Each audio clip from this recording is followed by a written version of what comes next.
Hello and welcome to our part one, where we will be describing common endpoint attacks. With this first one here being a buffer overflow style of an attack, where on the client-side application, the application was written to expect a certain input size, and if that input is exceeded by, again, a buffer overflow, the application starts to behave in an interesting manner. Now, the reason why I say behave in an interesting manner is I've seen these over the years where some applications simply lock up. Some applications, the service will stop. But some unfortunate applications with true vulnerabilities could give, for example, command line access, where we can then do several other steps that we're going to go over as we make our way through this topic. So again, just keep in mind this is going to be one of a style of an attack that could then lead us into other steps to overall compromise the end system. Now, the question might be, well, how were you able to identify that this application suffers from this kind of an attack? Well, it could be actual debugging tools within inside of the programming language used to create the application. Could be good old-fashioned trial and error or specific concerted steps to attack it from a brute force or using a brute force mechanism. The next one, or next category, if you will, is going to be malware or malicious software, or malicious bad software. So this software, keep in mind, comes in many different forms or styles.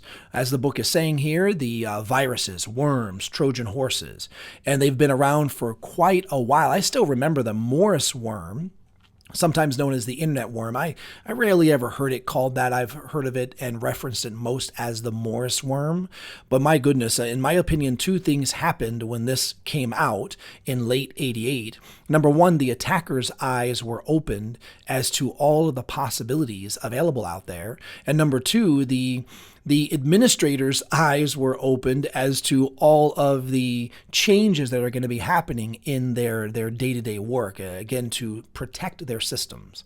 I want to be clear, this is a list of some examples of common worms over the years, but again, by no means a complete list, and I just want to go over a couple of them that I remember that, again, kind of bubble right to the top. For example, the I love you. I still remember walking into work that morning, I believe it was a Thursday morning, and getting tens upon tens of emails saying I love you, and thinking to myself, I know I'm a nice person. I try to be a nice person, but people don't like me that much. Now, the non-initiated into security opened up that email, and the malware attached spread itself to all of your contacts in your address book.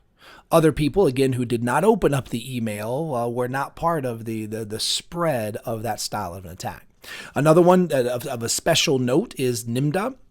You might remember this one. It's actually admin spelled backwards, SQL Slammer, and Sasser. I want to stress again, I've unfortunately encountered all of these, but these were the ones, the 3 or 4 that popped to the top when I think of, again, common long-standing worms throughout the years. Now understand that what this worm is ultimately trying to do is stay under the radar and provide the attacker with remote access to the infected system. And once the attacker gains access, maybe they can again do reconnaissance on the compromised system, or even reconnaissance of the network the compromised system is connected to. Now, before we go too deep, I want to be clear that a lot of these approaches, these techniques, these mechanisms are going to be reviewed from an attacker's perspective. But please understand that some of them can even be used from an administrator. So what I want to do is kind of go over this slide a little bit backwards first, because again, so much of our time is going to be spent focusing on the attacker's perspective. So please understand, administrators, the benign intended people, they can use a reconnaissance style of tools and techniques just to see if their security policies that they've put into place are working, to see if they have any exposed systems that they previously were unaware of, or if any exposed systems are actually vulnerable to known exploits. Now, with that being said, let's go back to the top of the list here where attackers could use some well-known services or applications. Some of my favorite ones is going to be nslookup to gather DNS information that might be publicly published, public information, and then also a whois to see who is that, what is the publicly accessible IP address of my system of interest.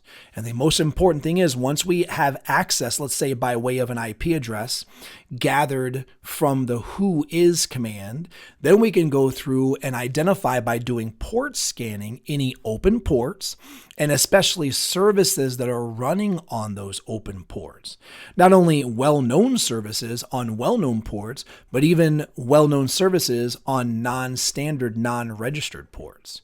Now remember, these are all different tools and techniques. One of the things that I'm trying to do is slowly kind of build a process or build a story as we make our way through this.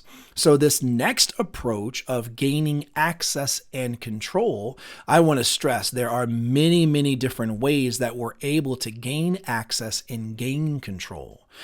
For example, over the next couple of minutes, we're going to be talking about several different ways of doing phishing. So I'm going to leave that for a conversation coming up really soon.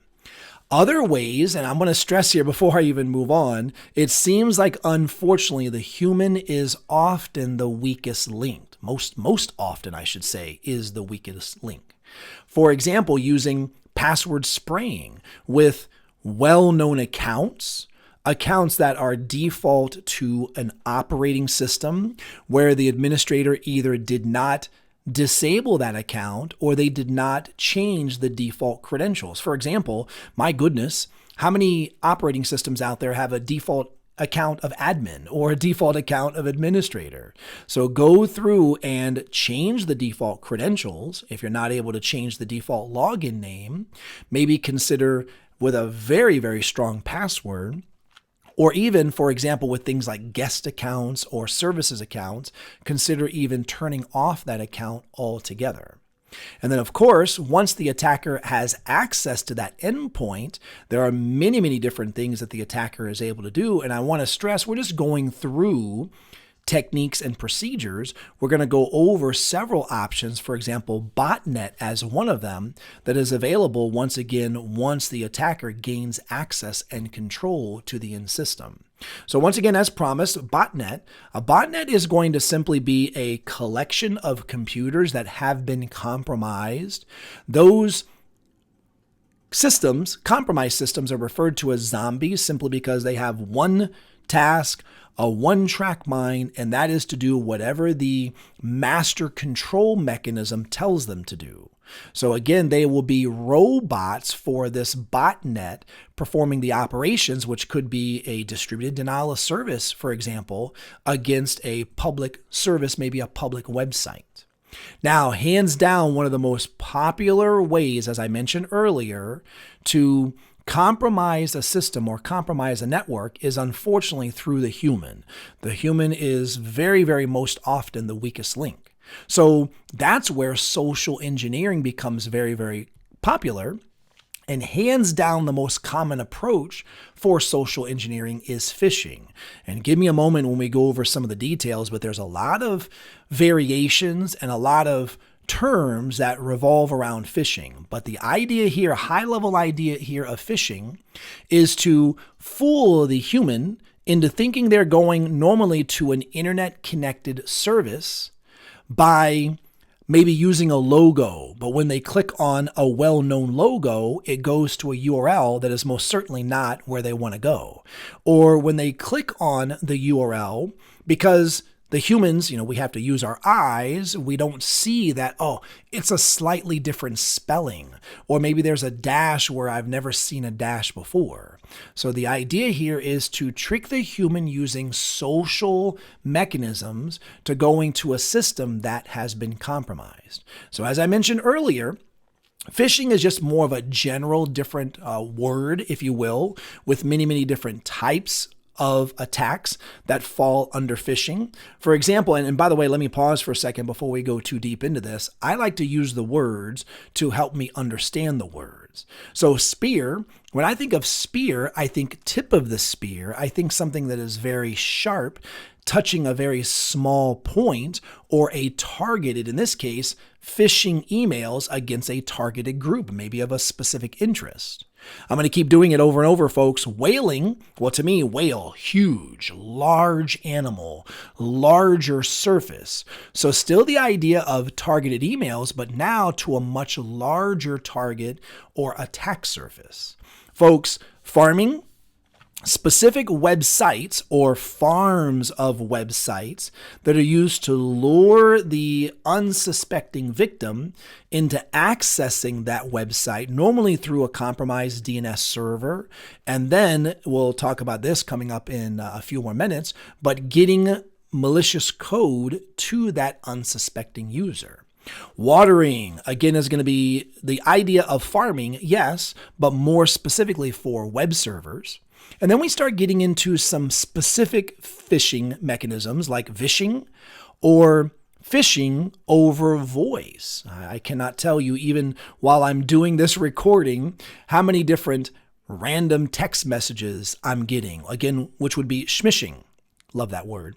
But again, how many different phone calls and voice messages I'm getting from the IRS, again, here in the US, where I need to call them right now or my benefits will be lost forever. So be careful with this. I want to say it one more time. The human is most often, unfortunately, the weakest link.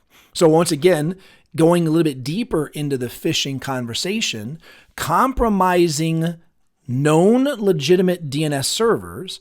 So when the user, the unsuspecting user, is trying to go to the valid URL, that DNS entry that was compromised, or if you will, poisoned, is actually going to send the unwitting user to an attacker website, an attacker resource, because of the DNS, the A record entry, for example, that has the wrong information or is poisoned.